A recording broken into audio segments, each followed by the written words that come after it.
on, so if it's okay, good evening. Today is March 27th, 2019. We will call the public safety meeting to order. If we can begin with the Pledge of Allegiance. Pledge allegiance to the flag of the United States of America and to the republic for which it stands, one nation, under God, indivisible, with liberty and justice for all.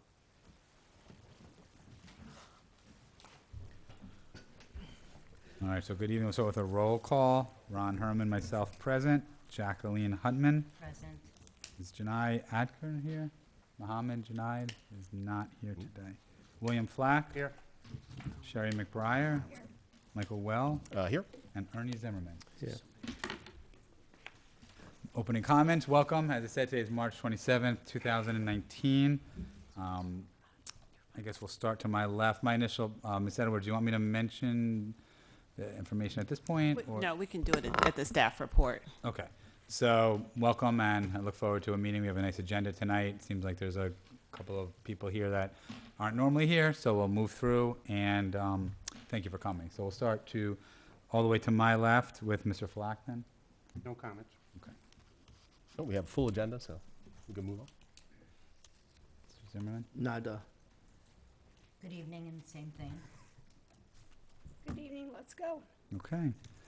Make a motion to approve the agenda. Before we do the approval of the agenda, thank you for that, Mr. Zimmerman. There's two amendments that we need to do.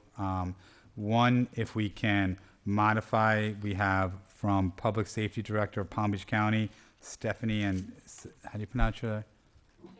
Sainal, okay. We'd like to make a, if I can hear a motion to move that to A, so she can be the first presenter. Make that motion. Okay. Is there a second? Second. Okay. And then the second issue is I don't see on the agenda, but I believe John Schweiner is here as well and would like to speak. He's a neighborhood watch captain of Greenview Shores. So if we can have a motion to add that presentation to the agenda. So move. Okay. Second? Second. Okay. So with those two approval or modifications of the agenda then, Mr. Zimmerman, do you a motion to approve the agenda? Yes, sir. Second? Second. And do I hear a motion to approve the minutes? I make a motion. Second? Second. Okay. Then the minutes are approved, agenda with those modifications are approved, and now we are to the presentations, and thank you for coming. Thank you for having me.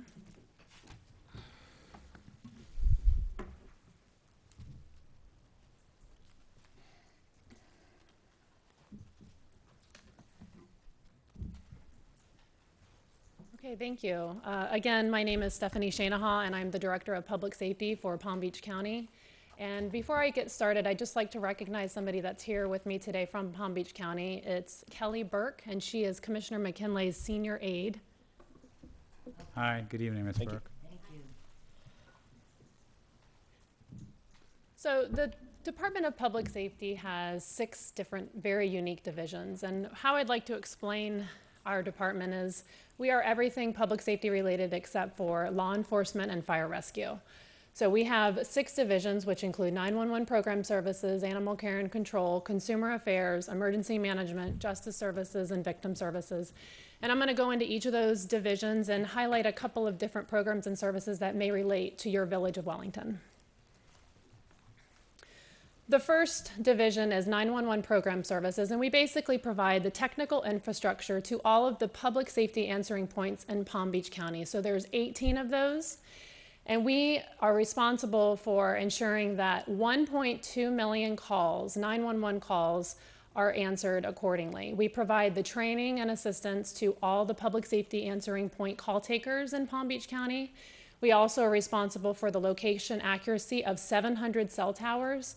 And we are also working with our wireless carriers on the cell phone routing.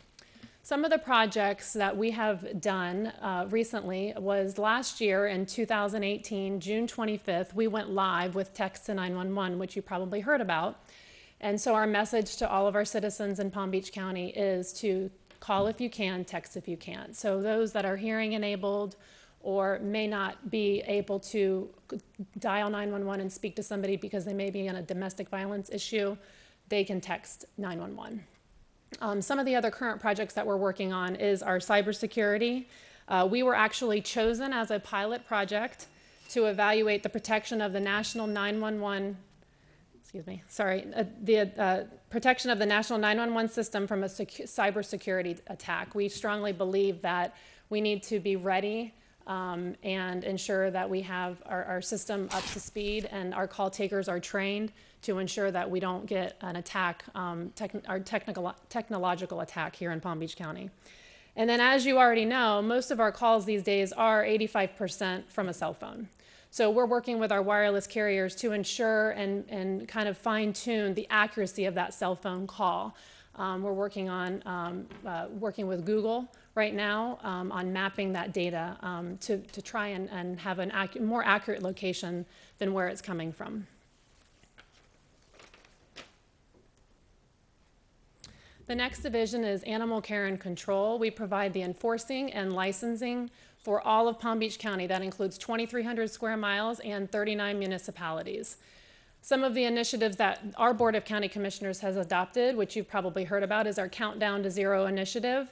We have an event every year that we work with our Peggy Adams Animal Rescue as well as our shelter organizations to ensure that we can adopt animals out.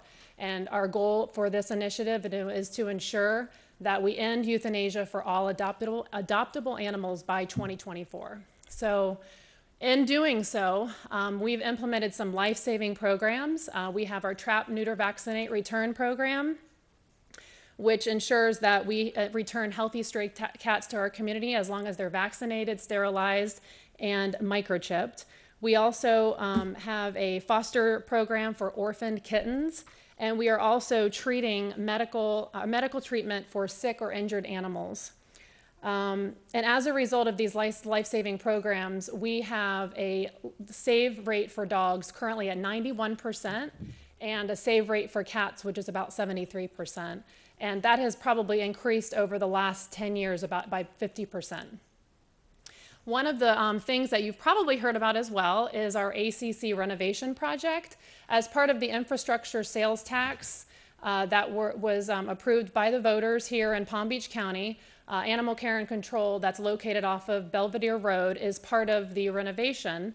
And we have had some concerns by our citizens here in Palm Beach County. So we are going to have a meeting that is going to involve the community and receive their feedback. And we're also going to provide a discussion on what the renovation includes. And that is going to be on July 24th, 2019. And you'll hear that. We'll do some service announcements regarding that.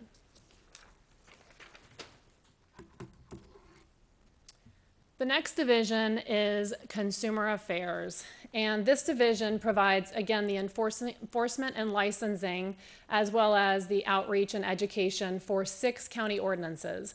That includes our Consumer Affairs, Moving, Home Caregiver, Adult Entertainer, Tow Truck ordinances, and 2 programs that I'd like to highlight that would affect the Village of Wellington citizens. One is over the course of administering our home caregiver ordinance has been in effect since 2016. We've recently strengthened the ordinance requirements for the home caregivers. So it's important for any citizen that is going to be having a home caregiver provide the daily basic activities within a home that they are licensed here in Palm Beach County.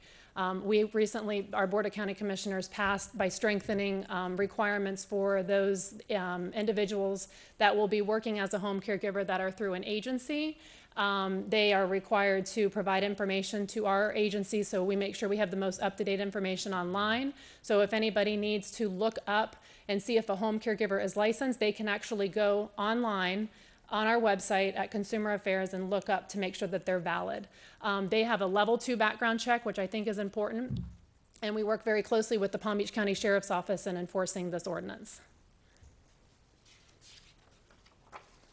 The next division is emergency management, and we provide and ensure the activation readiness for the Emergency Operations Center. We collaborate and coordinate with various partners here in Palm Beach County, as well as your municipality here.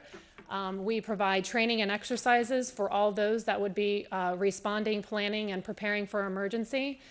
We also conduct exercises here, and lastly, we regulate emergency medical services activities. So we issue the certificate of public convenience and necessity to any emergency medical service vehicle here in Palm Beach County. Some of the things that we've done here in Palm Beach County is ensure that our county employees are all prepared for a disaster. So they're either department essential or disaster essential. If they're department essential, they're actually working here to make sure that our facility is ready, such as facility workers or engineering department that may be department essential. But then we also have disaster essential. So all of our employees are required to work during a disaster if they are not considered department essential, and they're trained. And so those responsibilities would include things such as working a shelter. They would be working an emergency operation area or the emergency information center, handling calls that may be coming from your citizens here in the village. So within that, we've also developed a countywide sheltering program. We realized several years ago the Red Cross changed their priorities and were not able to commit as many volunteers as they could, which is understandable. And so our county administrator, Ms. Verdinia Baker, has made it a commitment here in Palm Beach County that anybody that's needing shelter or refuge during a storm, that those are staffed by county employees as well as the district employees, the school district employees. And then the Red Cross also augments staff when they have them available. One other thing is that we have a long-term recovery coalition to address any unmet needs. So post-disaster, there's individuals that are seeking assistance and need assistance, post-storm, and this long-term recovery will assist them in doing so.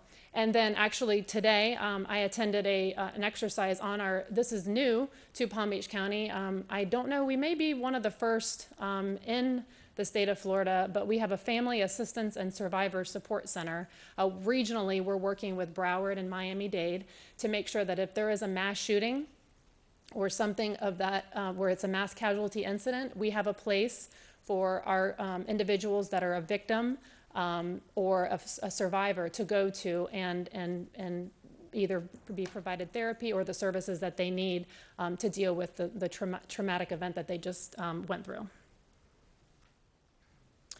And I believe there's a presentation on Alert Wellington coming up, but we also have Alert Palm Beach County here. We encourage all of our citizens here in Palm Beach County to sign up for this, and you will receive notifications for severe weather alert, flooding, gas leaks, police activity, and many more other informational tools that are part of this app. It is an app, as well as you can go online to www.alertpbc.com. I'll be interested to hear what Alert Wellington has to offer, but this would be for all Palm Beach County residents.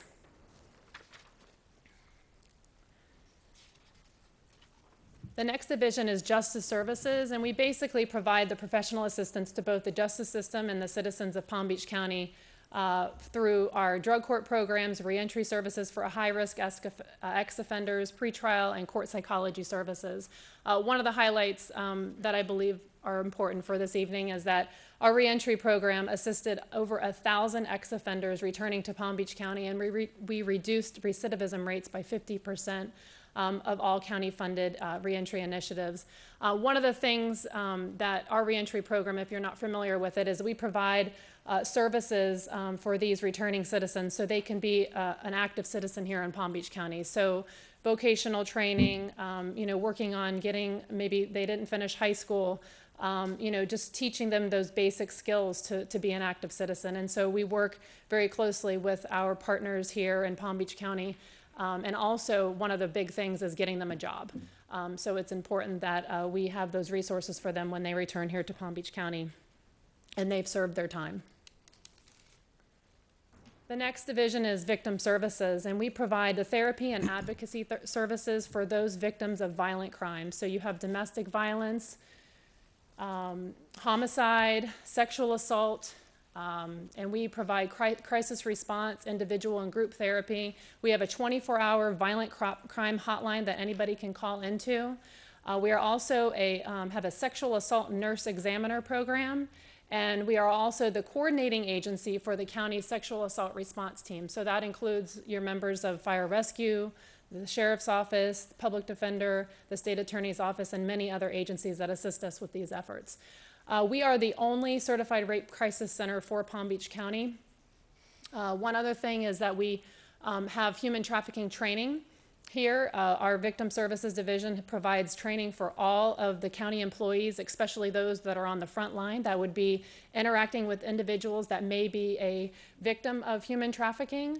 And we're also reaching out to other municipalities as well as other agencies for this training to make sure that the individual citizens are aware and know the indicators of human trafficking. And then lastly is our Green Dot Prevention Grant. It's the first grant that we received to actually prevent violence. It's interpersonal violent prevention grant. So we've again trained our county employees, those frontline employees, as well as others to know, how to interact and how to respond to a situation where they may see somebody involved with, and they want to either be proactive or reactive. But we, of course, ensure the safety of that person first. And then lastly is the Butterfly House, which is actually located at the village, in the village of Wellington at the Wellington Regional Medical Center. This was, again, established by the Palm Beach County Sexual Assault Response Team and is operated by our Victim Services Division. We work very closely with law enforcement, our sexual assault nurse examiners, and it's something that if you haven't been there to see, we would be more than happy to offer a tour and give you, an overview of what is done there. I believe last year over 300 exams were performed at this facility. We encourage our law enforcement and fire rescue to bring victims of sexual assault to this center rather than the emergency room. But in both locations, either location, our victim advocates and our nurse examiners will respond to the scene to provide the appropriate services. And that is the conclusion of my presentation. If you have any questions, I'd be more than happy to answer. Have you been involved with the massage parlor in Jupiter? Our agency was not notified of any victims. None of them have come forward, but we are aware of the incident and our services are there if needed. Any other questions to the left? Any questions over here? Go ahead. How does one take advantage of the Restore Reentry program once they're released? So once they're released, we have a notification program where we send letters to the individuals that are returning to Palm Beach County. And so once they receive that letter, they're offered 3 different agencies that they could go to. And we usually encourage them to reach out. We send a notification usually 6 months, 3 months, and then right before if we haven't already been in contact with them. And sometimes if you are, so depending on the prison that you're in, that the letter would go to, that prison. But there's also Sago Palm, which is located in the Western community. We actually provide in-house services because it's in our county. We're very unique and privileged to have a prison that we can offer on-site services within that facility prior to them getting released. But if they're not at that facility, they would receive a letter from us. So then when they return and they're in the community, we would be able to provide the services to them. Is that available to youthful offenders as Yes, well? it is.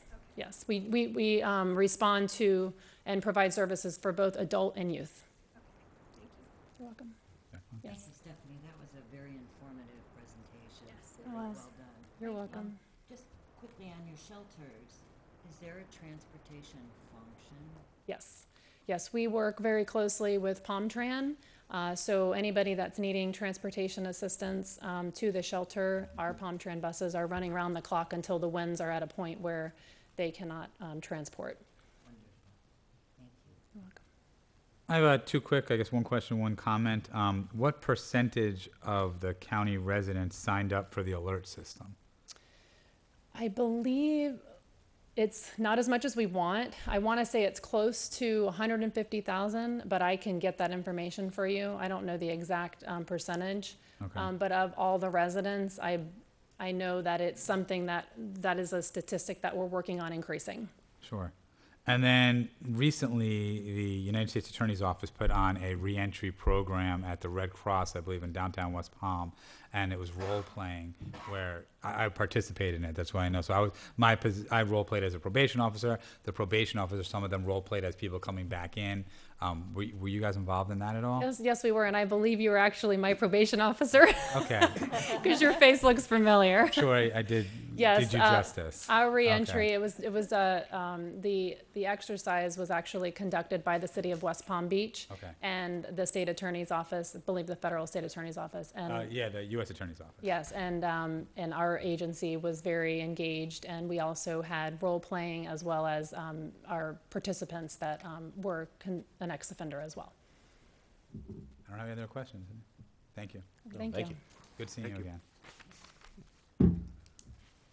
Okay, so I guess at this point, we would like to hear about the New Alert Wellington notification system. Hi, my name is Liz Nunez. I am the Public Information Officer for Wellington, and I work in Wellington's Communications Department. So today I'm going to talk to you about a really exciting program that we're launching. So as part of our communications department, one of our major goals is to be able to communicate with residents during times of emergencies. During the rest of the year, we basically talk about our fun events and activities that we have here in Wellington. But as you know, hurricane season is just around the corner, and we want to make sure we can have as many residents signed up for our new alert system as we can so that we can communicate before, during, and after a storm. So today I'm going to talk about Alert Wellington, and Alert Wellington is going to replace our former communication system, which was called, oh gosh, now I'm forgetting the name. It's over and gone. Code Red. So our Code Red notification system served to alert a pool of residents that signed up for the system and give them important information. This one we think is so much simpler, so much easier, and we're really hoping to get as many residents signed up as possible. So what Alert Wellington is going to allow us to do, it's going to allow us to alert residents about emergencies and other important community news. How it works. Well, residents get to opt in to receive either calls, text messages, emails, or more based on their preferences. And there's two ways, really, of signing up.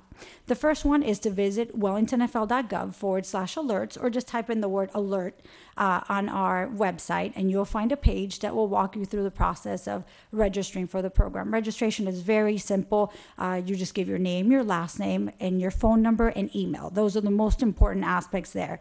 We would love it if residents will also give their addresses, because that way we could make those notifications even more targeted. So the types of notifications we'll be providing are hurricanes and severe weather, road closures, both water notices, upcoming events, and we're hoping to expand that list to even more, possibly community services programs, senior service programs, just catering to all our residents and their needs. Again, residents don't have to sign up for all of them. We want to make sure they're signed up for those emergency alerts for severe weather, hurricanes especially, and any other kind of critical information. The other ones are optional.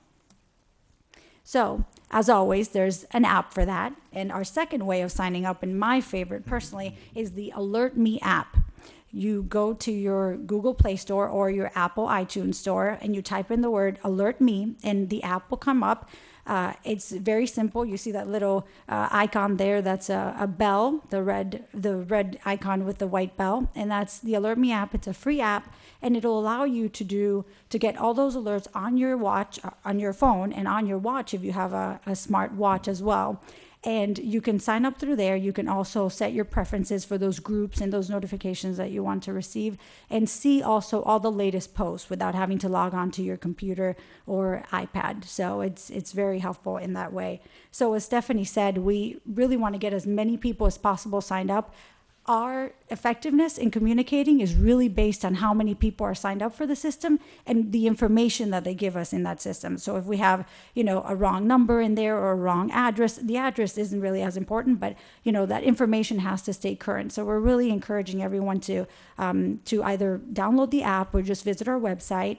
There'll be a big banner as we roll out this system, where we're just getting ready right now to launch. So there'll be plenty of information. We, the communications department, and other staff are going to be at upcoming community events, and we're going to have these cards, which you guys have over there on the dais. And these cards basically explain how to go through the process of signing up and what the system is. So thank you for having me. Do you guys have any questions? I have one. Go ahead. If you already registered for the red, the other code red, does this automatically roll over, or do you have to re-register? That's a great question. No, you do have to re-register. And the reason we want to do that is because we want to encourage everyone to update their information. Some of our residents, we've had Code Red for a very long time, and sometimes you kind of get complacent and you don't update that information. So we do want to make sure that everyone signs up again. But that's a great question. As you know, we have a large senior population. You're at the meetings a lot of times. Not everybody has a cell phone, or even if they have them, they don't know how to use them too well, or computers. Could this system be hooked up to a home phone? Well, that's also a great question. This is one of the reasons we moved over to this system is because of our senior populations. Basically, we do a lot of communications, as you know, Ernie, through Facebook and Twitter, and we do get a lot of follows there, and that's great and all, but our seniors don't use Facebook, they don't use Twitter. So this is why this is great. So you do need a computer to sign up, but we encourage anyone who isn't computer savvy or, doesn't want to go through the hassle, please give us a call. Either give us a call here at Village Hall at 791-4000 or our Community Services Department, and they'll be happy to walk you through the process. It is very, very easy and simple. And once they do that, they don't need the cell phone, they don't need the text, but they can get those calls, like actual calls, on their landline. So it'll be a very useful tool for our seniors. And Liz, if I could add to that for you, Ernie, at the Community Services Office, we do have computers available for our seniors or anyone in a community that does not have a computer and does not want to go to the library. So we will encourage our senior population as we have our senior meetings that they can come and sign up at the Community Services Office. And as a matter of fact, we'll probably do a special program to put that out so that they can come in and get signed Very up. informative. I appreciate that because I play with a computer, but I only play on Facebook. I don't know how to do anything else other than Facebook. Even when I worked here, my boss thought I knew much more about the computer. I only learned what I had to know. I didn't learn anything else. I didn't want to know about it, and I still don't want to know about it. And there's a lot of people in my boat. I know I'm old school, but a lot of people feel that way. Yeah. But I appreciate what you just said. No, absolutely. Yeah. That one of the biggest reasons was that, of course, for emergency alerts, but also for seniors, our Community Services Department is going to be able to send alerts out to seniors, Jennifer, for all different types of events, and we're hoping to really use that, even for home checks. You could do that and program it. So it's very useful, and we're very, very excited to roll that out for our seniors. Mm-hmm. Yeah. No questions? I will say, I have I a quick actually, one. Oh, go I ahead. signed up for it yesterday since I saw the agenda. It is very simple to sign up for. One thing I really like about it too is how you can customize how you get the information. So if it's a severe weather, I want that coming in the text form. I want to know about that. But the community events is just going to come as an email. So I think that way people won't get overloaded or just get a lot of things that aren't as important. Right. So No, that's a definitely very good true. upgrade. You can make it as advanced or as simple as you want, really. So. Yeah. For the holidays, my kids bought me a brand new computer, but I'm still learning how to use it. So moving forward, as the Public Safety Committee, if there's a piece of information that we think should be alerted on this, I don't know if that is even something that you'd be open to, but could we collectively then contact you to say, hey, maybe we need to tell the residents this piece of information? Well, if you go through your liaisons here, we can look at that, and absolutely. Okay. Thank you. Great. Thank you very much. The next item on the agenda is Wellington traffic issues. And we have our village engineer, Tom, here. Good evening. My name's Tom Lundin. I'm your village engineer. About October, sometime in October, through even right now, I get phone calls, traffic speeding through my neighborhood. They're cutting through. Can we put speed humps in? Can we put stop signs up? I get those questions a lot. What I do is we have a speed hump policy. I use a speed hump policy basically to follow both always stop intersections and speed humps. Call up our consultant, we go out and do a traffic study. a speed study. They check the speed of the vehicles, the volume of vehicles that are going through the neighborhood, and they give a recommendation of whether or not speed humps are warranted, and they have to meet certain warrants according to our policy that we have, our speed hump policy, and we do have one. Since October of this last year, I've had 12 studies go on. Four of those are signalization studies, where we looked at if a signal was warranted, and there's a bunch of warrants that it has to meet to get a signal put up. And I've done 8 speed hump studies at various intersections. 3 of those ended up on Horseshoe Trace. It seems like that's a major cut through for a lot of traffic going through that neighborhood. A lot of complaints about that. What the Manual of Uniform Traffic Control Devices states that if you don't use stop signs to put like an all-stop intersection, you don't put up stop signs just randomly to slow traffic down. Drivers get upset, and they usually end up going faster. We're finding that out with speed humps also, that they will slow down for the speed hump, but then right shortly after the speed hump, they'll speed up even faster just to make up the time that they lost going over the speed hump. Those are a lot of the issues we have.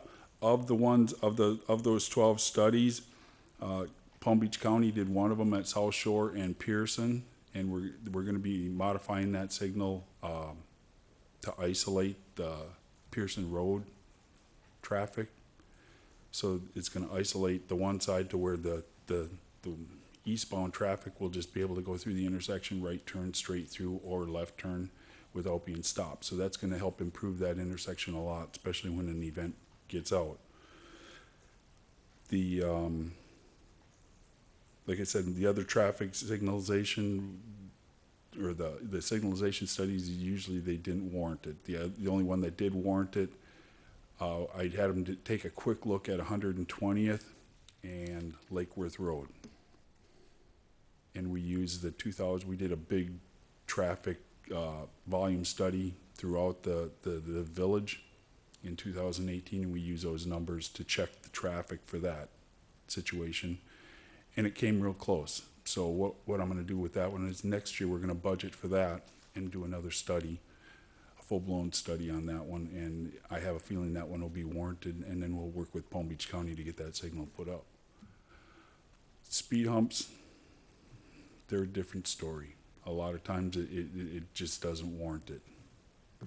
So I'm sorry I don't have any fancy PowerPoint presentations or anything like that. But As you know, on Greenview Shores, the traffic has increased. Sit by opposite Seminole Ridge High School, they're building a gigantic development next door to Lion Country. And the people are learning from the acreage and the new developments. If they come down Binks, go down to Greenview Shores to South Shore and up Lake Worth Road to one of the streets you're talking about, 120th, right by the middle school, the traffic has increased tenfold. I can't get out of my development. It used to take me half a second to get out. Now sometimes it takes me 5 or 10 minutes to get on Greenview Shores Boulevard. What could we do to calm the traffic on Greenview Shores Boulevard? Lower the speed limit. I know you don't want to put speed humps. Exotica Lane, you put stop signs up at corners where there's absolutely no cars. You put 3- and 4-way stop signs up, and there's no cars that go by there. There have been 2 accidents that I've observed in the last couple of months on Greenview Shores, and it's just a tragedy waiting to happen. We need something to keep this traffic out, because when they cut through the shortcut, they're saving 10 or 15 minutes to get to State Road 7, as if they went down Southern all the way to State Road 7. And it's getting worse every day. People cannot get out of the development. Do you have any plans for there? No. really, I can't, it's a public right-of-way. I can't stop people from driving. No, I understand that. We have to slow them down because nobody does the speed limit. And you got 4 schools. They pass 4 schools on that. Well, actually 6 schools on that route. But just on Greenview Shores, there's 3 schools they pass. And they're going through, there's the middle school, the high school, and an elementary school, all on Greenview Shores. and the traffic has increased like you wouldn't believe. I don't know if you've been up there lately, but the developments they're building, that they're coming through Wellington as a shortcut. I know you can't do like Atlantis did and put up gates at the community. I know we're not going to do that, but there has to be a way to slow down the traffic. Greenview Shores is becoming as congested as Forest Hill. And eventually, I know in the future, that's what it's going to be, because the part that's still 2 lanes, for the last 30 years, they have a plan to make it 4 lanes. They haven't done it yet. But something has to be done to calm the traffic. It's a tragedy waiting to happen. And if you haven't heard it before, you're hearing it here first. But try coming out of there anytime out of any of the side streets between 7 o'clock to 6, 7 o'clock at night, and it's almost impossible. All right, I'll try that. Ron, may I? Sure, go ahead. I'm going to have two areas of questions I want to ask you about. One is you mentioned traffic studies. I live in Olympia. We did a traffic study to put a stop sign in an area where we had numerous accidents. It was denied. It's based upon certain vehicular traffic, am I correct? Movement? Yeah, but our policy that we had, we had it modified in March. Was that study before March of 2018? Yes, it was. Because right now, what the new policy, we changed it. All your roads inside of Olympia are private roads. But still subject to county and local traffic rules.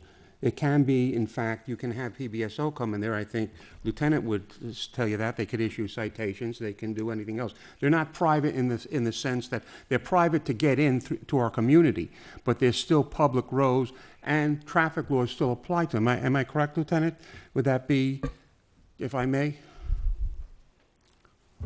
Move up here since I don't have a microphone. The roads are private, but because of the traffic agreement, and as long as your signage and traffic control devices are compliant, then that is what allows us to enforce infractions. So you've got to remain compliant. So kind of what the engineer was saying before is that you can't just take a stop sign and just, decide one day to put a stop sign there. A traffic engineer would have to do a study and then sign off on that. So, but it sounds to me kind of where then what Tom was saying is that if they had changed the standards and whatnot, then maybe that's something you could maybe look at. I don't know if they could use the prior data. What we have done with this policy is we've softened it. We made it less government, if I can put it that way. It's interesting because what we had, based upon the vehicular traffic and the number of accidents you have a circular road, and then you have what comes in from Shearson, stop sign. People run that stop sign all the time because there's a school crossing there, well, at least a crossing. There's a sign up there that people mistake for a stop sign, and we've had lots of accidents that way. So we did this traffic study. Then when we applied, it was denied, saying basically not enough vehicular traffic. And did your engineer say it was? Yes, but we can revisit that. Bring me the study, and we will issue that permit, because we're allowing private subdivisions to basically govern themselves. Except for the humps. No, even for the humps. No, in 2 of our villages, you removed the humps. In Bryden and in Easton, where they had humps there based upon a complaint of residents that it damaged potentially. Jim, you want to say something? Certainly, I'll provide a little more history. Mr. Lundine's been here a couple of years, and what he was actually trying to get through in his explanation was that the revision to the actual standards that we have adopted basically let the private communities with private roads, even though they're subject to still the same regulations, is that if you have your hired engineer sign off saying that they would approve it, then we would allow that to move forward. And so those studies happened beforehand, and so I think that's what Tom was trying to get through when he was explaining that. I can show you the copy. So both on the humps as well as your stop sign, if you've got a registered professional engineer from the state of Florida that is willing to sign off on that, we would approve that. Thank you. Let's just go one step a little further now. We all have the traffic issue that no one has brought up here, and that's at schools. We have not just, we have 3 schools outside our development. We have the high school, we have the middle school, and the elementary school. And they were clearly designed to have non-vehicular traffic enter them.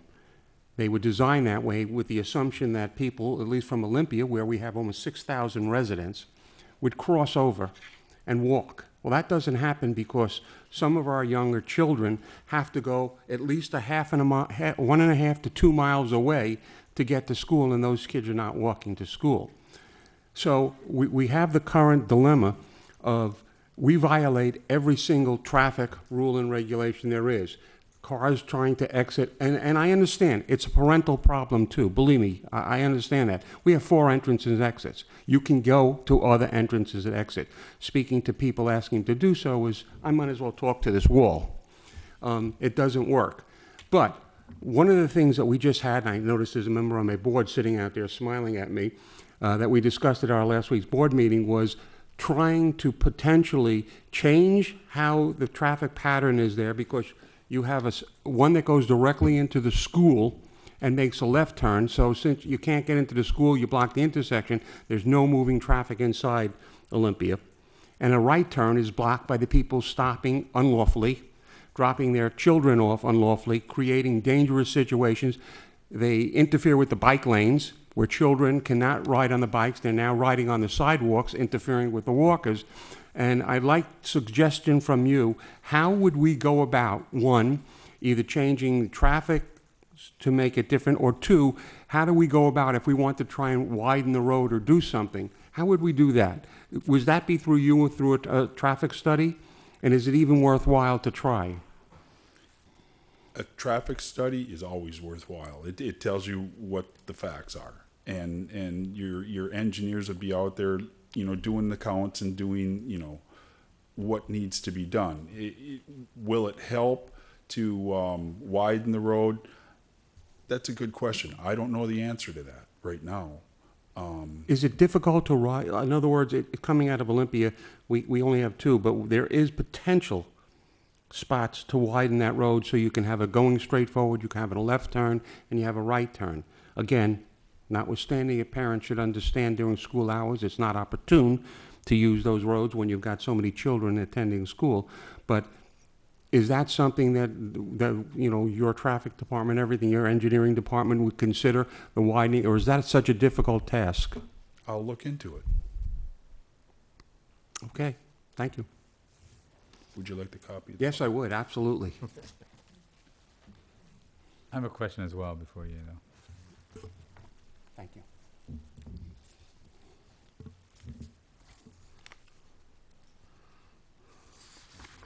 You may have mentioned, I'm not familiar with the I guess the measurements that you use, but on Lake Worth Road by Panther Run School, is that the intersection you were talking about when you said on Lake Worth Road, you said there was a block that you discussed? Panther Run and Lake Worth Road is not in Wellington. It's in the county. That's what? In the county. Yeah, that's a county. So that's not that intersection, because I've actually gotten some complaints to mention to either you or during the sheriff's office report. But so you're saying that intersection right there would not be something to address, and you wouldn't be able to control or have any influence? I wouldn't be able to do. It's in the county. It's not in the village of Wellington. Palm Beach County would have to do that work. Okay, right at that intersection right there? Okay, thank you. Wellington ends at the canal before the elementary school. I heard him, thanks. Okay, go ahead. Thank you for your time this evening, Mr. London. Nice to meet you, sir. When you mentioned Horseshoe Trace as a cut-through, that's Horseshoe Trace off of Paddock? Yes. North of Paddock or south of Paddock, sir? I've completed studies on both sides. Both sides. Because I believe it was well over a decade ago. I think it's like 2005, 2006, something like that. The village had a problem on Paddock and put in speed humps and roundabouts. Do you do post surveys, post traffic studies to see how successful the implementation was? I mean, the village did a phenomenal job there by putting in both humps and I know we've taken, roundabouts. we put in speed humps and we've taken them back out about a year later. I've heard that story. There's still some in there. The only thing that wasn't implemented, and I believe there was a grant for that, was the calming devices by using landscaping. I don't know if that's still a factor in your, solutions, but does the traffic circumventing through Horseshoe Trace have anything to do with the devices that are on Paddock now, that maybe people are using those other streets to cut They through? could, and also Horseshoe Trace does have some speed humps on it. In the neighborhood, I believe, to the north. In the north side. Yeah. I was just curious to see, again, because you did a huge project there, and I was wondering on whether you had any statistics on the success of that. We can, it doesn't take much to get our consultant out there and do another traffic study, Well, even with like where the roundabout is on Paddock.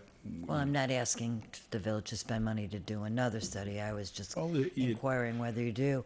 And I still get calls. the law, you also have the speed trailers on Paddock as well. We have a portable speed trailer, but I believe they had fixed signs out there at one time that were measuring speed and displaying it as a deterrent. So, I mean, it would be interesting to find out whether that effort that was diligently put forth back then has made a difference. I live in that community and I notice a difference, but I also notice that they go into the inside roads to circumvent the speed bumps.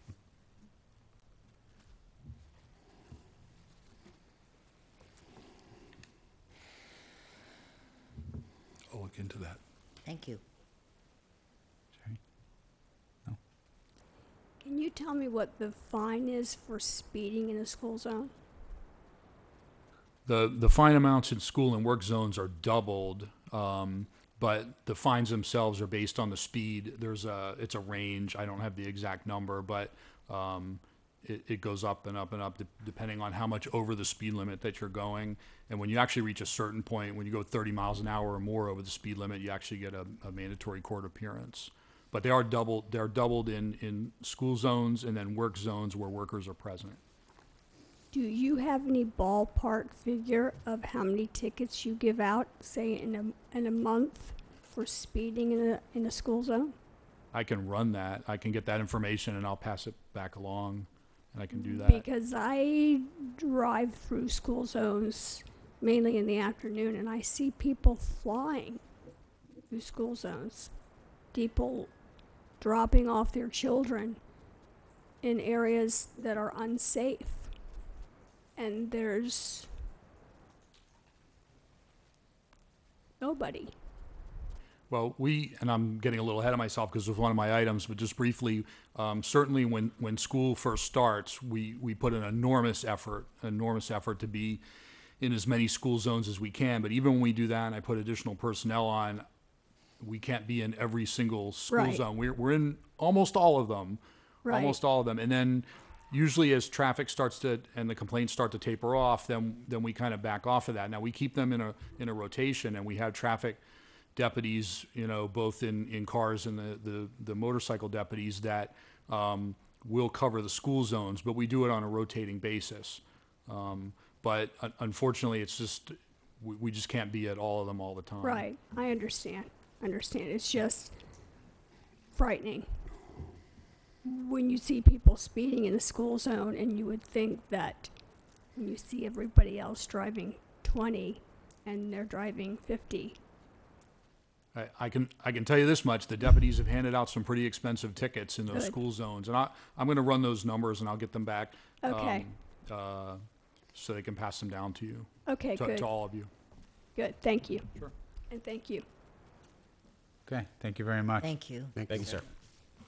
Is next, did you want me to go to staff report, or did you want me to do the Go ahead Neighborhood and bring watch? up the neighborhood watch captain. Yes. Okay. Mr. Schweiner? Thank you.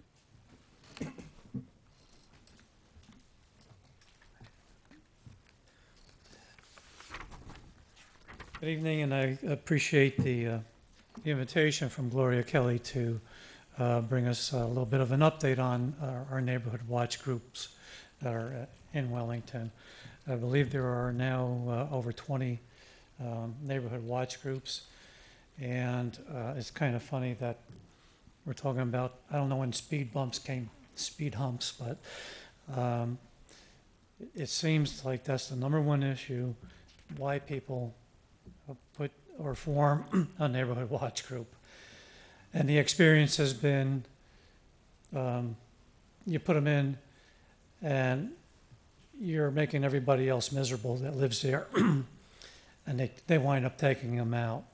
I was hoping, I don't know, I had heard recently that there's it's now going to cost that community a certain amount of money to put the speed humps in, but I'll take that up because somebody's going on nextdoor.com and raising heck about the speed bumps. It is a big issue, but they're speeding in all these places. I mean, we have FedEx, we have UPS, and we have our own. You know, we like to pick on the millennials and because their cars are noisy with the speed, but we have, as you know, parents who drop children off or late for work and stuff like that. There's no regard for speeding.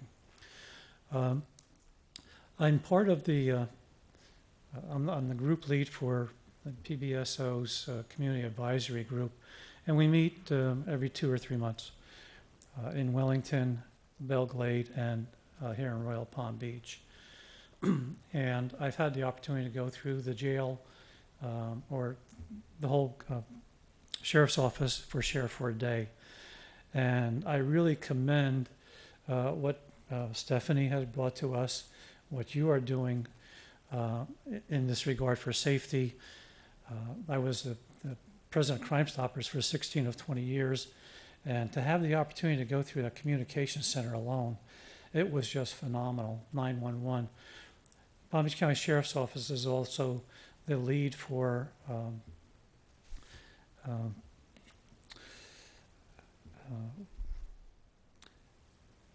there's a term for it, but it has to do with safety for the entire East Coast.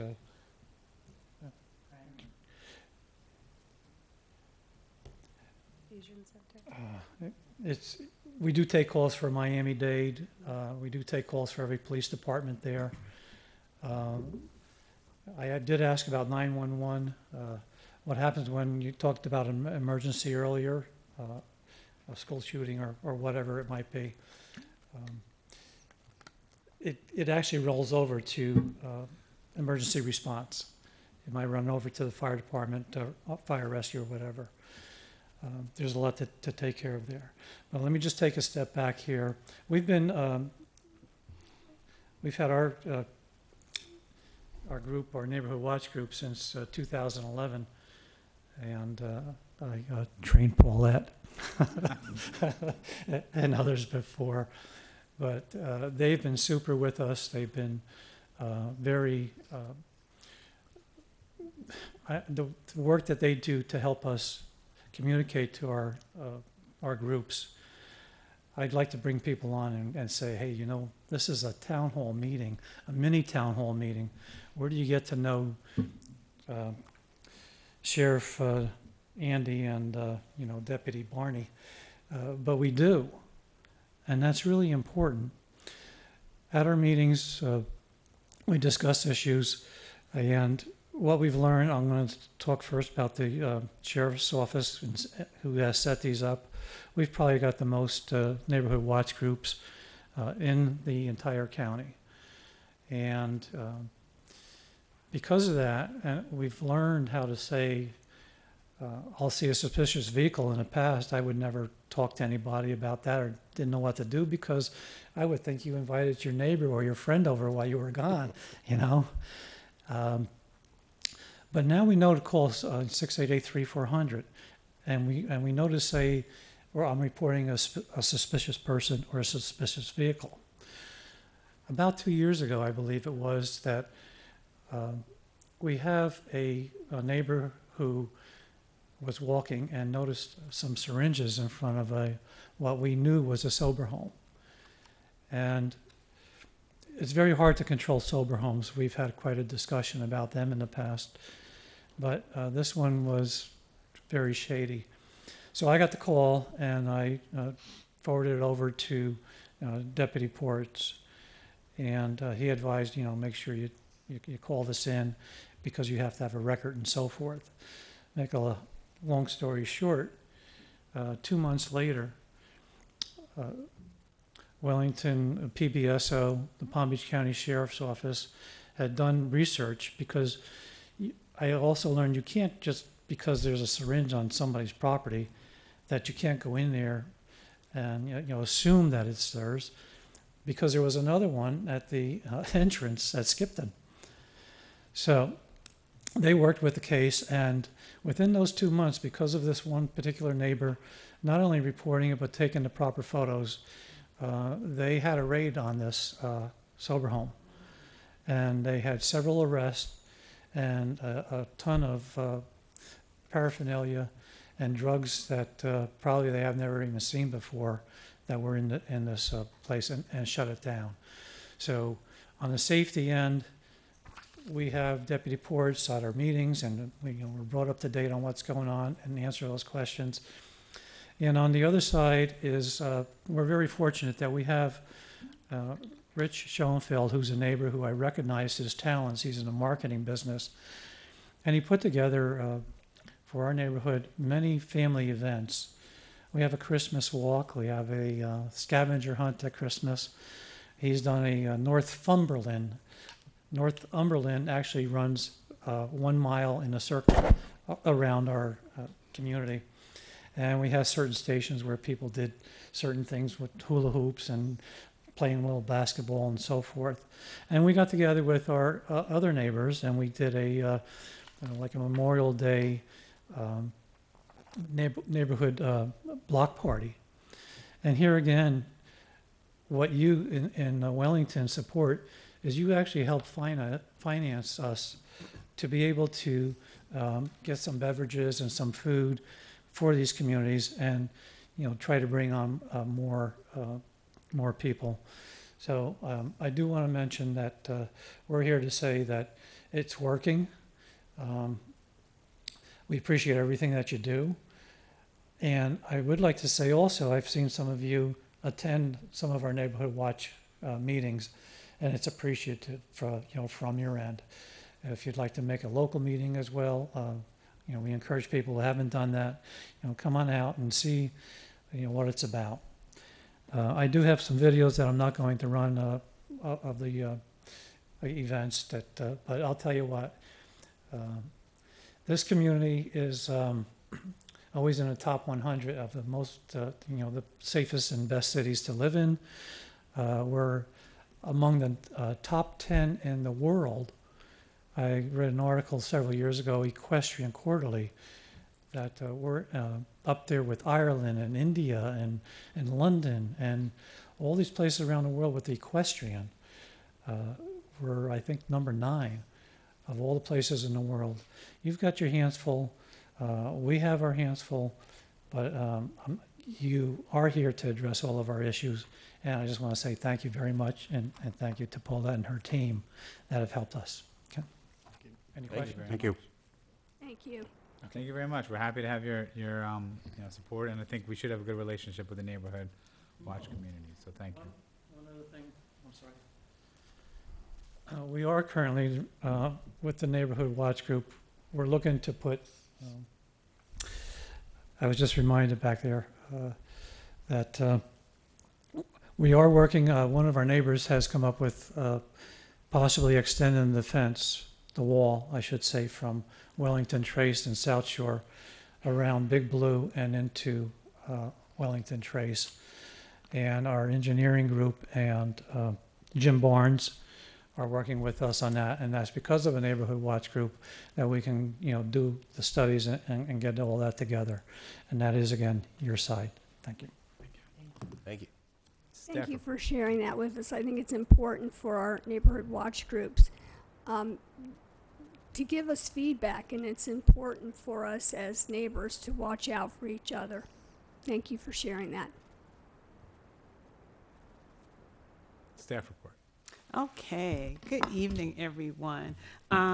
You got 2 for 1 tonight. I am joined with Nicole Coates, and Nicole is our Emergency Management and Public Safety Director, and she keeps getting titles added to her name. So as you heard, public safety director. So therefore, she is going to take the lead as the liaison of this committee. I'm not leaving you. I will be here to help her, but she's going to take the lead. As you all know, in the Community Services Office, we have the Neighborhood Watch program. We also have the community police and police officers there as well. So we are definitely feet on the ground in the community when it comes to public safety. But as far as being able to make sure that we bring the best to this committee and to the community, we're going to kind of team up from time to time. And so for the rest of the report, we did team up earlier this month, and we did a follow-up. We did a business walk and talk. My department already does neighborhood walk and talks, where we're literally going out, knocking on doors. How did you get here? How you know, why are you still here? What can we do to improve the quality of life while you're here? That program is going very, very well. But as a result of a little bit of negative press that we had received specifically in the Wellington Courtyard and Marketplace shops on Wellington Trace and Greenview Shores, we went out and we did a business walk and talk to find out what was going on in terms of how we worked with PBSO, and I'm sure Lieutenant will tell you a little bit about that because he came out on that with us. But we had some issues with a lot of our children loitering after they get out of school from the schools nearby, from the elementary school and the middle school. So the PBSO will tell you a little bit about what they did to do that. But Nicole and I, along with PBSO, walked around both of the shops, and we went into every business, and they said that things have improved greatly. So we know there were issues with bikes and skateboarders and causing people to almost run over some of the kids, and you know, the loud talking, the cursing, and all kinds of things were going on. So we're happy that has been improved, and that's going well, and we'll continue to keep you updated on that and the different programs we have for that. The new Taco Bell is up. We thought that might be an issue because if you guys saw, they have the big, huge patio area. But so far, we have had no issues there. Other update that I have before I pass it along to Nicole is the essay contest. Thank you, Jacqueline. You did a great job. And as you guys know, unfortunately, this time of year for the schools, they are getting ready for graduation. They have so many things going on. They love it. They're ready to move forward with it, but we're going to implement this at the beginning of the school year. And Nicole has some good information to pass along to help us make it even a better program. And as we continue with our Neighborhood Watch, we will send out and give you the schedule of the Neighborhood Watch meetings that you guys may want to attend. And then our next big meeting for our our village-wide Neighborhood Watch, which is also going to be a public safety and hurricane preparedness meeting as well. I'll have Nicole talk to you about that. So I'm going to pass it on over to her. All right. Do we want to go to the Sheriff's Department first, or we want to jump to public safety report? Was that a staff report that was divided? Like you're kind of done with the staff report, you want to go to them and then come back? That's fine. Yeah, we can do that. So then, thank you for the staff report, and then we will then move to Sheriff's Office. Good evening again. Actually, just to follow up to what Mr. Schweiner said about 911, one thing that a lot of people don't know about is the rollover. And I wanted to mention that during an emergency where numerous people are calling 911, as long as it's ringing, please stay on the line. We've had people call, let it ring 2 times, and then hang up, and then and then they try to call back again, and then it keeps putting them in queue over and over. The other thing that we do is that even if we have to call people back, then we're going to have 4, 5, 6 calls from the same phone number in there. So if you do ever call 911, just let it ring. As long as it's ringing, that's a good sign. It may take a little bit to get to it, but just at least wait, and then the rollover, the call will go somewhere and someone will answer. We are at PBSO Wellington. We are working on our annual report, which we're going to present to council. The draft is done, and just preliminarily, things look good. Our crashes are down, crime is down, so there's some good things coming ahead. Also, the UCR, the Uniform Crime Report numbers, they're not published yet, but also the preliminary numbers look good. It looks like we're down in almost every category. Operation Wild Stallion, or really Wild Stallion 2, which is an effort to curb and combat underage drinking and DUIs during season. Season's got a couple more weeks to go, but so far I think it's an overwhelming success. We unfortunately did have 2 traffic fatalities, but they were not equestrian related. They were not DUI related. They're very, very unfortunate situations, but at least on the Wild Stallion front, that looks successful, as well as the street team was out there doing random bar checks and whatnot, looking for underage drinkers. Just a note about active shooter training. We typically do active shooter training annually at the mall. We actually skipped last year because the entire agency, all of PBSO, all sworn personnel did active shooter training, which was actually conducted within a school environment. But we are going to get back on track, and sometime over the summer, probably in August, we're going to be doing that again at the mall. So that's good to get back on track with that. Traffic, since you got the presentation from the engineer and whatnot, and I will get those citation stats, but one number I do know is in all of 2018, we wrote almost 3,800 traffic citations. That's not traffic stops. It's probably triple that number, but 3,800 citations were written.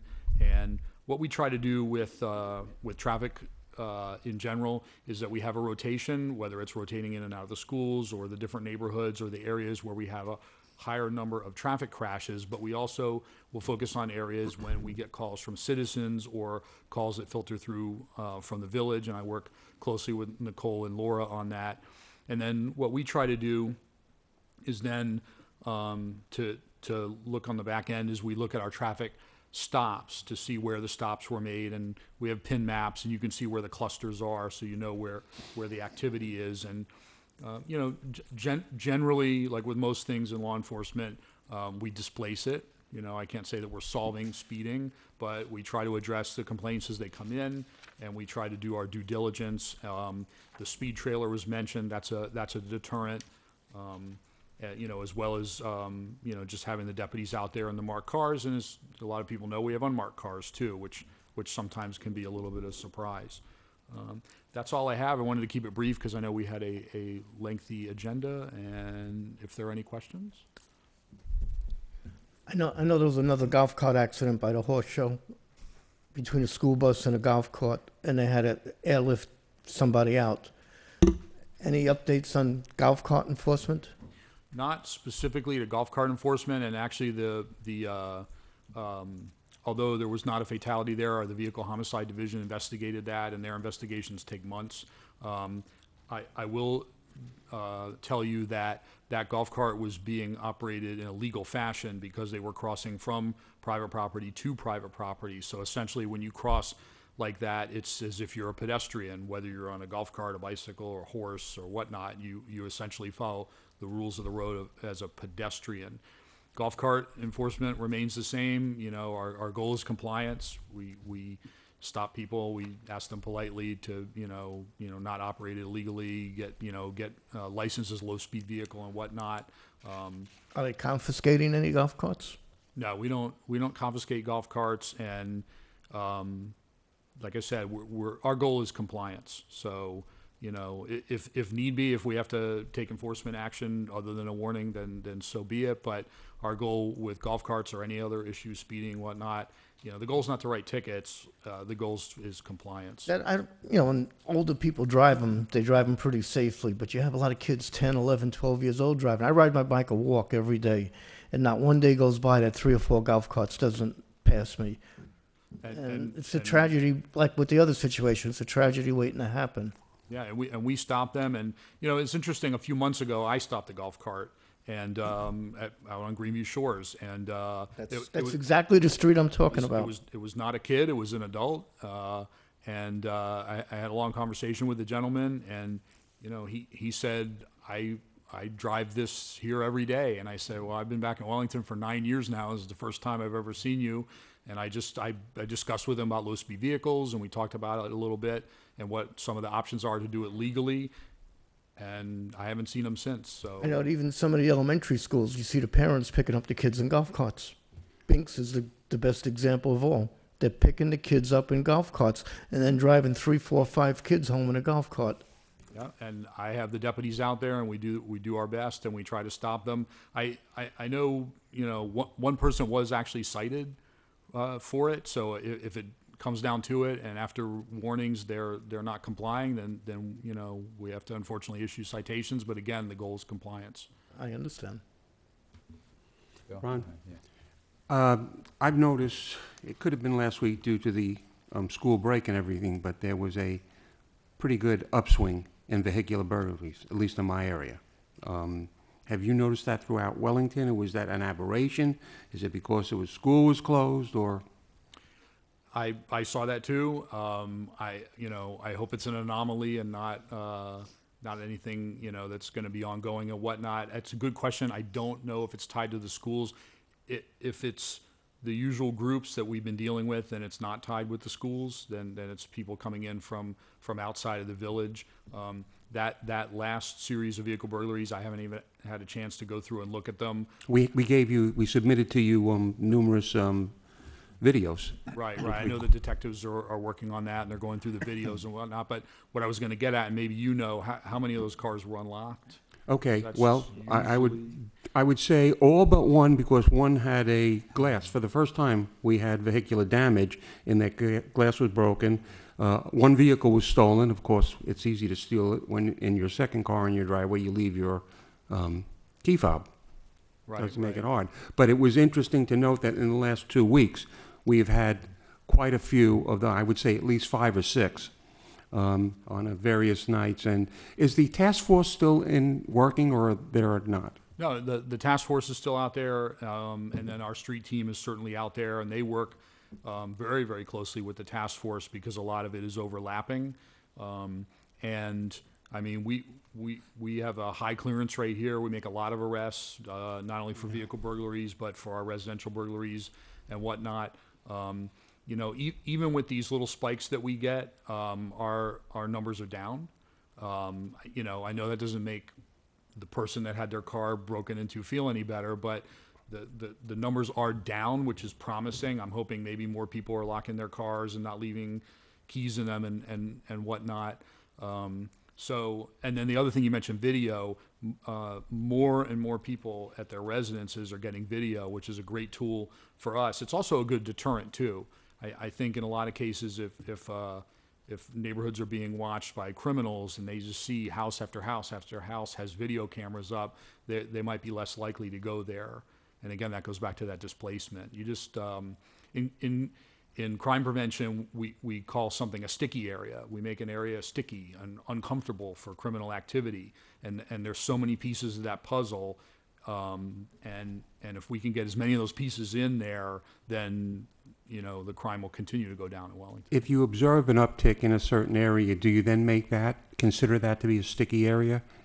Well, interestingly enough, what we found is that typically when an area does experience some crime, it's pretty likely that they will not see that occur the next night, the next week, and whatnot. It's usually because the criminals figure that law enforcement is going to be in the area and be watching and whatnot. So temporarily, those become sticky areas on their own because the criminal activity usually moves to another place. Do you still have the frustration of the revolving door with these youths, where they get arrested and before your paperwork is done, they're back on the streets? Is that still happening, or is the Attorney General's office or the state attorney reacting more, being a little more positive with saying, hey, look, I understand you cannot control a judge, But is there anything being done to the fact that some of these kids just come back and back and back and don't care? Well, we do have a line of communication open with the state attorney's office that's been running for at least a year now. And that open line of communication has been beneficial, especially when we have someone that's a repeat offender and we're able to pick up the phone and ask for maybe a little more special attention in a certain case. But closer to home and more within our span of control, we are the only district in all of PBSO that has a juvenile deputy. And that used to be Deputy Delia, who became a detective, and now it's Deputy Carsini, who all of you have met, and from a prior meeting. And her job, essentially 40 hours a week, is to check up on the juveniles in their probation. And Ashley, in the footsteps of Danny, makes an enormous amount of arrests.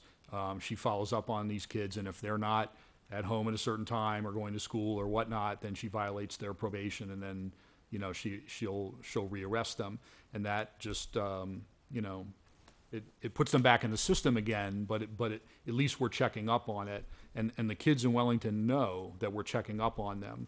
And she'll even go outside of Wellington if we have youth that come into the village that commit crime that are on that probation. The juvenile probation people are overworked and they have a huge caseload and whatnot. So she'll even travel outside of Wellington, but within Palm Beach County, and we'll check up on youth that have committed frequent crimes here in Wellington. So again, that's another piece of the puzzle that we're trying to make happen. Thank you, Lieutenant. I don't know, any questions? No, thank you. Okay, thank you very much. Fire rescue. Good evening, everybody. Good evening. I'm Kenny Wooldridge, Battalion Chief, C Shift, Battalion 2. This is new for me. I've never done this before. I'm here on behalf of District Chief Rowley. And just to kind of give you a brief overview, I'm a shift commander, so I'm on duty. I'm kind of listening to everything that's going on in our area. Battalion 2 encompasses Loxahatchee, Royal Palm Beach, the acreage, and the village of Wellington. So it's a big area, and I've been a resident here for about 26 years in Wellington. So I have a vested interest in what goes on in Wellington, and but I'm here to report on fire rescue, the service that we provide. And similar to what PBSO had communicated to you, statistically, for the beginning of 2018, these stats that I have here tonight are from January, February of 2018. I believe this is actually 2019. It says 2018, but I believe it is for this quarter. Our total number of incidents are down from 474 total incidents in 2018 to 432 incidents total for 2019. Of the majority of these calls that occurred, over 80% of these are medical calls. The others are fires and vehicle accidents. In February of 2018, we had a total of 470 incidents, and for 2019, we're down at 455 incidents. Keep in mind that the fires that I quoted on these statistics include all different types of fires, whether it be brush fires, car fires, and structure fires. They're all kind of lumped into one category. Our total average response time for 2018 was 6 minutes and 36 seconds. For January, it averaged 6 minutes and 58 seconds, and for February, it averaged about 7 minutes and 7 seconds. One thing to keep in mind in our response times is that during our seasonal times, the times when we have the equestrian community here, that's definitely going to increase our travel time and with traffic. And that's pretty much it. I have specific information as to what happened per month and in those months of January and February for 2019. But our total number of calls are down, and our response times appear to be holding at 6 minutes and 36 seconds. You have any questions? No? Thank you very much. Welcome. That's We're it? Happy to have you. You're not gonna, How come it's not That's it, 4 huh? minutes and 31 seconds? They want you to come back, so they're being easy on you right How's now. the oh, it's the first timer thing, right? You're going easy on me? All right, great, thank you. Thank you. Okay, we'll be a little bit tougher on the public safety report. All right. Thank you all. I'm excited to work as your liaison and hopefully follow in the footsteps of Paulette and the great work that they're doing in community services. We definitely intend to cross paths, and we'll definitely see Paulette again. Coming up April 24th, we're going to have our Public Safety and Joint Education Committee meeting. That's April 24th at 6:30 at the WCC, the Wellington Community Center. While we're on meeting dates, May 8th is the Joint Neighborhood Watch meeting, and that's at 6 p.m. at the Wellington Community Center also. On that, I wanted to mention the work that we're doing with the Texting Your Life Away essay. The Village of Wellington is part of the National Safety Council, and part of the Safety Council, if you go on their site, they offer a bunch of, whether it's workplace training, safety training. They also had a Teen Safe Driving Coalition. So I reached out to them to find out a little more to see how we can maybe partner with them and the essay for the new school's year. And I did find out a bunch of information that I wanted to bring to the committee to see if you're interested and see if it's something you'd like to partner with them on.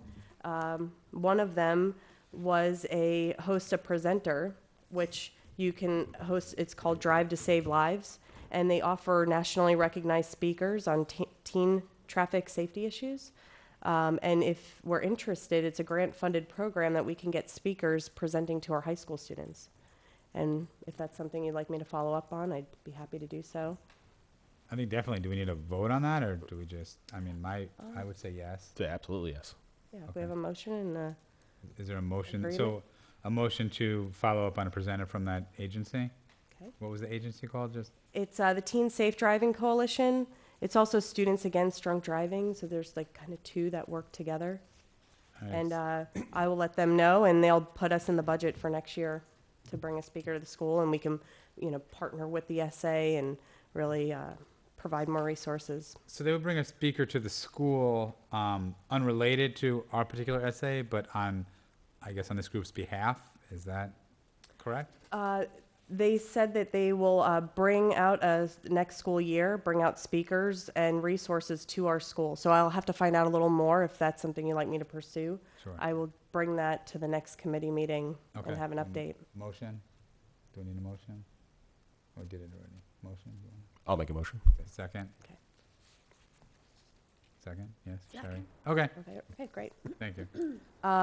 Also, we had just provided some information. It came up last meeting about the the MSTU, the Municipal Service Tax Unit that we have with Palm Beach County Fire Rescue. That's how our fire rescue is funded, and they provide service here for the residents of Wellington.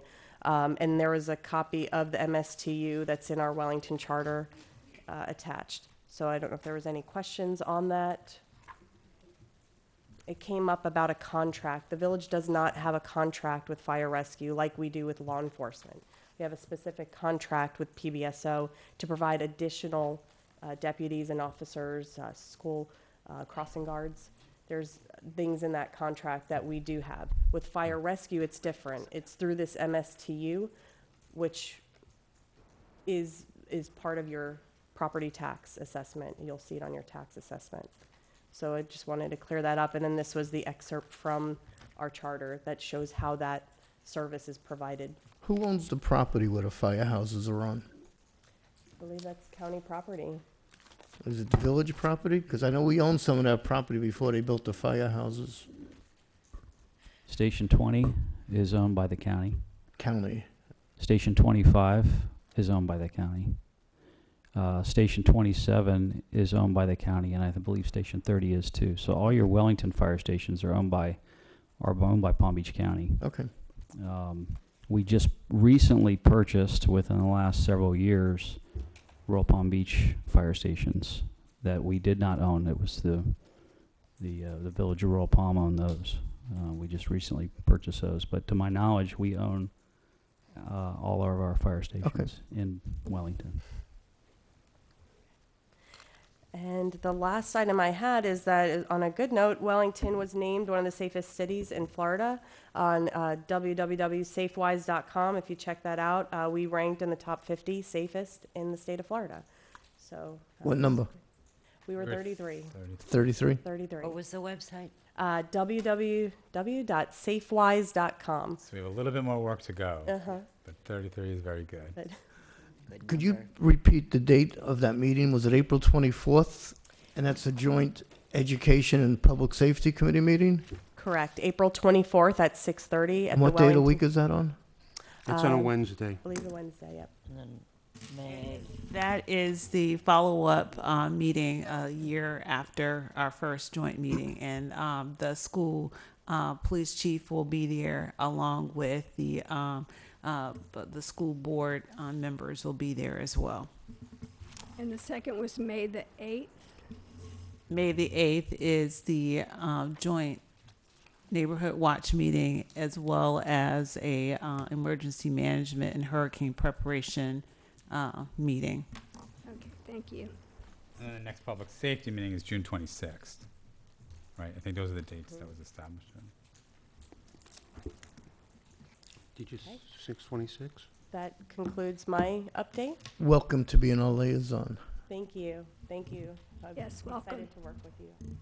Very happy, thank you, and, you know, we'll miss you, Miss Edwards, but we'll still see you, and happy to have you. Okay, so it looks like the next agenda item would be old business. I don't know if anybody's opening, it looks like there may be a comment and there's children waiting. Is it okay if we do that now? Yes, we have, Okay, if we so can then- bring up Eddie Singer. Let's do public comment then at this point. Yes, and could you go ahead and state your full name and address for us, please? Of course I can. Eddie Singer, 2314 Stotesbury Way in Wellington and part of Olympia. Now, I'm here to talk about safety for children. Part of my background is that I have the 3 children on different boards and functions. Equestrian Trails is the school that I'm talking about specifically. And I'm part of a SACS group, which meets with the principal once a month.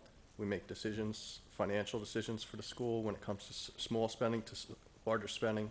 Recently, the school put in a barrier wall, which cost around $70,000 to protect the playgrounds for the kindergarten and VPK, so that there wouldn't be possibility of a sniper.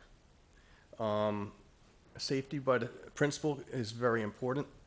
But her hands are limited to what she can do. She's running the school. She's not designing the environment when it comes to the parking lot. Board mentioned that I was welcome to come here, talk on behalf of Olympia. Bill is also on the board of directors at Olympia. And we're concerned that, as Bill had mentioned a little bit earlier, that right now it's just a disarray of how people are parking different areas, how they look. Part of it is whether or not the laws are being followed. Part of it is, when I spoke to the fire department, they pointed out they felt there was certain laziness. Part of it is that the design of the land was poorly done. On days, okay, so we have where it's supposed to be a walk and ride bikes to schools in South Florida. Within 2 miles, you're supposed to walk or ride bike. On the days that are bring your kids and walk to school day, it is more dangerous on those days with all the extra bikes and walkers than on days with the cars, because you're funneling through narrow areas and there's more volume, and it wasn't designed for the volume. Then you have the cars. Up until recently, the principal would say that the parking lot was Wellington's parking lot associated to the park. And I've spoke to a Joshua Ritter, who's been here around 2 years ago, talking about this topic. And I confirmed looks like the land where the parking lots is actually this Department of Ed, Palm Beach County. So everyone wants to point fingers, and no one's really doing anything, and the safety is about the children. I can tell you just from, now that all three boys can ride their bikes very well, we started riding. My house is 2 miles, almost to the dot from the school. I would not have them walk. They would ride bikes or they're getting driven. Just a few times I've ridden so far, I've seen where kids, you know, riding on sidewalk, I'm riding on sidewalk, the child was looking down, and I had to swerve onto the grass because we're on sidewalks instead of using the bike paths. It's just an accident, as the gentleman in the middle keeps mentioning, accidents waiting to happen. Tragedy. waiting to Tragedy, happen. different wording, but similar premise. And it will happen. Sadly, it will. The positive thing is that Olympia's been around since 2002. It started, but it's been fully built in 2015, the last house. So the volume is now more prevalent. They've gone to where they have concrete structures for 5th grade in the back. So the schools, the other thing that was mentioned by the fire department when I spoke to them 2 days ago was that when Wellington was designed, it wasn't designed for the type of population that we have now. So it needs to be a serious look. It's not just Equestrian Trails that has an issue. It is throughout the area. And this is something that I would hope that Wellington would look into with the Board of Ed, with the fire department, and everyone would, minds come together and figure out a resolution so that we have your number 33 or 30 in the county and say when it comes to that's thefts and so forth. Right. Well, we don't need to hear about children incidents or I know there was a sheriff, I believe, that was struck by a car around 4 months ago. The school board cop. Around 6 months ago. School board police officer. Yes. At the Landings Middle School. Okay. He got promoted to detective. I'm glad that he got promoted, but sorry about chuckling. It's positive that somebody gets promoted, but they shouldn't get promoted because. No, that's not the reason why he got promoted. No, I'm saying it's the dangers are there. Is what I'm saying. The dangers are there, and I'm just hoping that, you know, Mr. London mentioned that there's changes have come about, but this is more than just little changes in the law. So Ms. Edwards or Ms. Coates, what can we do? Definitely, we can work with Mr. Lundin, and we've talked about, and this probably is just something that we need to bring back up, is with the school board and maybe even staggering release times for the students so the traffic isn't everyone rushing to the school to pick up their kid at the same time. So there are things we've talked about, but we do need to revisit that. During the renovation, putting up the wall, Ms. Johnson has had a staggered release when it comes to walkers before she lets the car drivers go. All the walkers and bikers have to leave the property. They close the gate. The school police officer makes sure everyone's off that area. And it's been going much better. The release is 10 minutes earlier for the walkers and bikers, and then the rest are at 2 o'clock. So that is an idea. It's also a matter of an extra 10 minutes. But the other thing was when I spoke to the firefighter that was in the local fire department, he mentioned that his biggest concern was morning drop-offs because you already have staggered pickups because you have aftercare, you have other events. It's the morning jam. Have you been by Wellington Elementary and seen what they did over there? No, I have not. On Big Blue, parents used to just drop the kids off anywhere near the school. They put up a wood fence. They cannot drop them off anymore. Traffic is still there. Traffic is atrocious, but they're not dropping the kids off wherever they want to. It's become much safer. I got a good recommendation, but it must probably cost a lot of money. They need a traffic cop on every corner by every school, and it'll make the flow so much easier. I know we can't do that, but that would be the solution. Even random, there was a morning that, and I was a person that did this too, and now I no longer leave from the exit that goes to direct to his school. I go out 441. It takes me the exact same time to get out that way because people were going in the bike lane and they were riding it straight forward to make the right turn, drop their kid off, a jump and run. And I always went into the parking lot, dropped the kids off in there. The sheriff came one day, and that stopped for around a month. If the more the sheriff is present, it doesn't have to be, like you said, the cost is very expensive to have somebody in each corner. But to have more random school, that I see the sheriff there in the school zone, when it comes to radar, there are different various areas. It's wonderful, but there's also areas that they can go into Olympia since they have access to Olympia, so on. I know I got to pick up my kids sometimes at Wellington Elementary, and I hate the days I got to take them or pick them up. But it seems nobody walks to school anymore. It's against the law to walk to school. I think it's a matter of parents and a matter that they have high expectations when it comes to work and their careers, and they need to. It's a running lifestyle that a lot of people live. Mm-hmm. So yes, I agree. There's more people that drive. The schools were designed to be a walk and bike. Absolutely. Pickup, as you said, is much easier than dropping off in the morning. In the afternoon, because it is staggered, and they have a good system at Wellington Elementary anyway.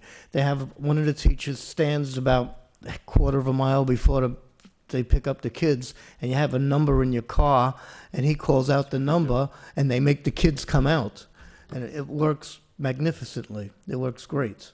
I wish dropping them off would be the same way. If I may say, Mr. Singer, and to the committee, what we can do, I know that our assistant village manager has had a conversation with the school board with our upcoming meeting, our joint meeting between the Education Committee and Public Safety Committee. I think that would be a good time and opportunity for us to get an update at that point. So what we can do, Nicole and I will take this and move this forward to make sure that will be something that will be addressed on the agenda at the joint meeting. Okay? Right, and you may Can we want to do come that? to that. And if Is you that would- the April 24th meeting? That's April 24th. So if 24th at you would 6:30. come to that meeting, we can have an update. Because as I said, I know that our assistant village manager has had a conversation with the school board, and so we will have the school police, which they're very involved in this as well with the traffic, along with PBS. So all the parties that are involved in making this happen will be there.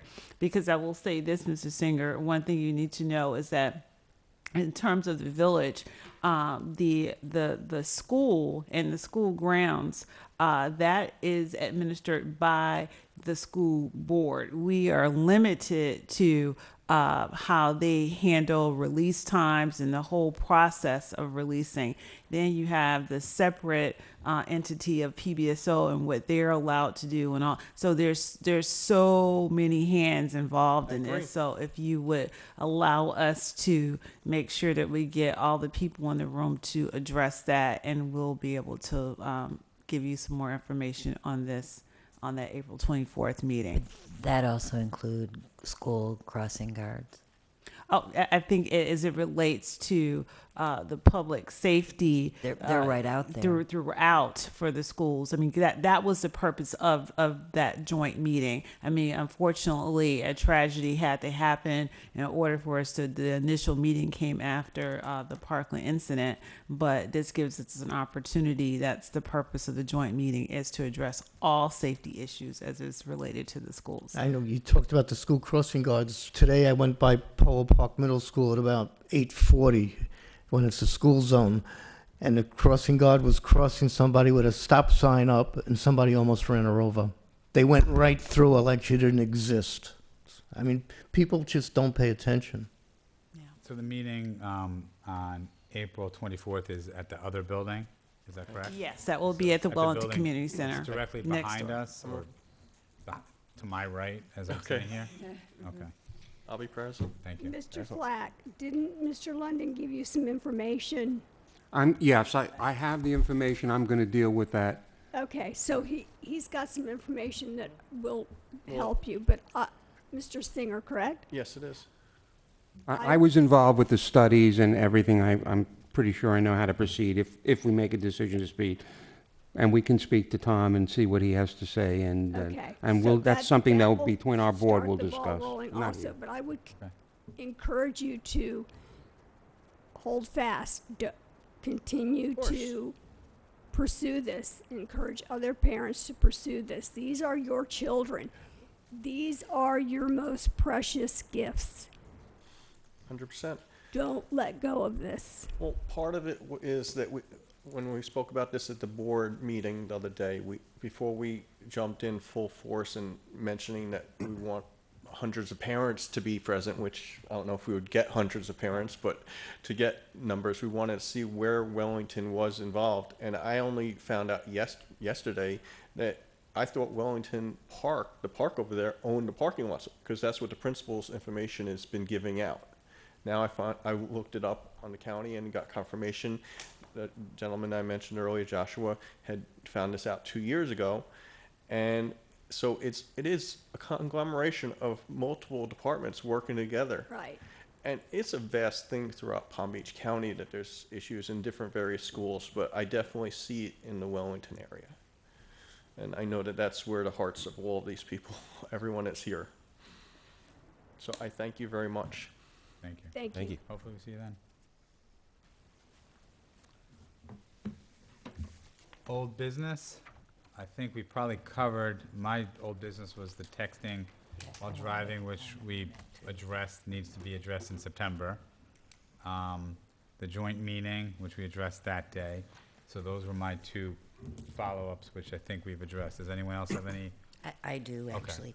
On the draft that was provided, is that still something that the whole committee will be able to take a look at? Oh, yeah, and absolutely. that process still be Because the they same? wanted to move it to the next school year, they didn't give me back the whatever edits they had to it. But hopefully we can have that ready. If not by the next meeting, definitely before before they move forward on this in August. Wonderful. Okay. New business. New business, seeing none. Open discussion and Actually, oh no, I'm sorry. do you have? No, it was this numbered. Open discussion and future agenda planning. You want to be heard? I do. I have something that would be nice if down the road at some point we could consider to add to the agenda. Lieutenant, you talked about how many families have surveillance cameras. It seems to be very prevalent now. If people don't have a security system, they have security cameras. I know they're all over my street. I have them, etc. Maybe it would be a good thing to educate the residents of Wellington on, if they don't know, which they probably do, but I didn't know certain things about what you can and what you can't do with the camera.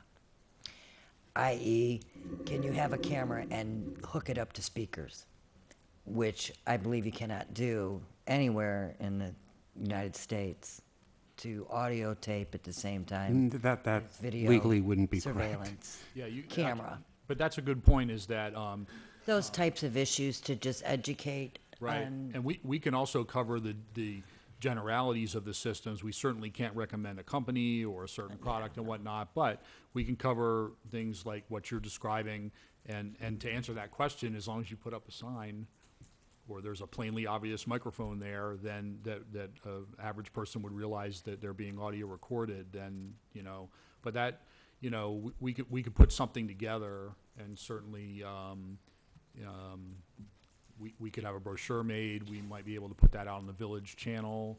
There's a lot of different forums, but, Yeah, maybe, I don't know if one goes into Radio Shack or whatever stores would have something like that, if they actually give out information to a consumer for the state of Florida, what you can and can't do. I Actually, don't know if that I've never comes, seen that. I don't think that comes with in the manual. no, and I've done a lot of research on that, including recently, and I haven't seen any vendor or manufacturer publish anything about the legalities of it. But that's a good point. But I think the assumption is that when you put them up on private property, you're putting it up on your own property. You're not putting it up on the property of another. Florida does have a video voyeurism law, so it certainly can't be in a place like a bathroom or where you have a locker room where you have an expectation of privacy. So, depending on what you and what the committee wants, again, whether you want it in a PowerPoint or as a brochure, or maybe something that could be, Whatever's the maybe having, easiest, like- whatever's the easiest and Like having them not present cost to us? prohibitive. So, like, is that what your idea is? Yeah, Like having from a them law present- enforcement I standpoint, can- absolutely. Sure. I mean, I think it makes common sense, since more and more people are purchasing them as a preventative type of, I mean, everywhere we go, there are cameras anymore, so I think you have to assume all the time at this point. All the time, I think. there's one on you right now. Well, that I know, it's, And I could tell you too, it's like but other one of these devices, they have like a Nextdoor or a Facebook, people can share videos on the company's site. Like example, the Ring doorbell. People are sharing videos of different things that have occurred, and you could share it through the community within a certain distance. So It's a good idea. good education. Just a suggestion. Good idea. I'll put something together for the next meeting. Any other open discussion? I mean, the texting while driving essay is moving forward, but I guess it takes some time to get all the different wheels in motion. Does anyone else have anybody open discussion? Yeah, I mean, I think it's important. I'd like to keep that as a rolling agenda item, and I appreciate your suggestion. I think it's the only time, as I've said, that we can all talk about ideas, so I think it's kind of important to keep putting on the agenda. Closing comments. Start. Bill, you want to start? Nothing. I actually, due to poor penmanship, showed up at the last education committee meeting, and they get as many people in their crowd, so it was strange having a guy just sitting back there. It was good to see how another committee works. I will say they got in and out in an hour, so I think that could be a goal, kind of to work for. But no, it was good because they actually discussed the text and driving plan also. So it was a good meeting. I want to say today's meeting was a very good meeting. It was, all our meetings should be like this. We need meetings like this. It was very good. Let me just follow up on that suggestion. When you say, what do you mean, like specifically that you think? We had different people speaking. We had guest speakers. We had good reports from the police and the fire. We had the county here. We had civilians who do the community watch. I mean, we never have that many speakers at one meeting. Never. And Well, three on. we We had the engineer. I left out the engineer. Well, we listened and we responded. See, that's what No, happens. but that's That's what you're how we supposed to see. serve. What they don't, we're supposed to make the agenda, not them. We make the agenda. So you tell them what you want on the agenda. And I asked Paulette for that the last time, and she came through. For you, only for you, Ernie. But he didn't give me an answer. That's the problem. He didn't tell me what he's going to do. I appreciate it again. Ms. Edwards will miss you, and welcome Ms. Coates, and hopefully we'll see you around. And I agree with Mr. Zimmerman. I mean, and I've said that before, is I think that if you do have a suggestion, email, and you know, it is some work beforehand to create and go back and forth and sometimes decide what speakers and what to put on the agenda. So it's a group effort, and if anyone has any ideas, certainly go forward. So thank you, and hopefully, you know, we'll keep going. But for my comments, good night, and see everybody at the next meeting. Same here. Same here. I think it was a great meeting for the same reasons as Mr. Zimmerman. Thank you, Mr. Zimmerman. Motion to For what? adjourn. It's refreshing. And someone who speaks, will speak Second? 3 minutes. And that's Motion it. to adjourn. Have a good night, everybody. You got to have a vote. Otherwise,